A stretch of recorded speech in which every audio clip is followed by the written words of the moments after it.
Déjà, je suis très heureuse d'avoir retrouvé la présidente Huguette Bello parce que je me souviens de la parlementaire qu'elle était.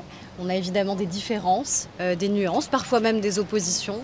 Mais je me souviens d'une parlementaire, c'est ce que je lui disais, avec une élégance et une autorité qui a laissé une empreinte extrêmement forte à l'Assemblée nationale. Et je la retrouve ici, moi en tant que ministre, elle en tant que présidente de région.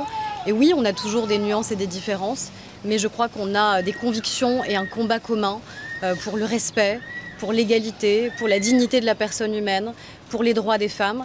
Et c'est malheureusement un combat qu'on doit continuer à mener parce qu'il reste des inégalités, il reste des discriminations, il reste des violences. On doit à la fois constater le chemin qui a été parcouru, on en parlait aussi. Heureusement, la situation a changé, les moyens ont changé, la formation aussi a considérablement évolué, la société aussi a pris conscience, je crois, d'un certain nombre de nécessités d'évolution.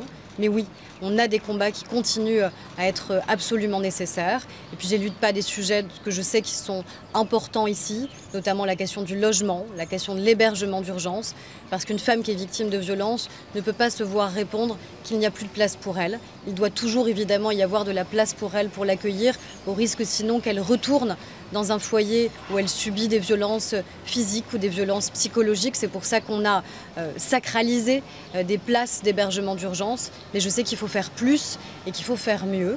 Donc il faut à la fois, encore une fois, beaucoup de lucidité sur le chemin parcouru, mais aussi beaucoup de pugnacité et de combativité pour continuer à faire progresser les droits des femmes.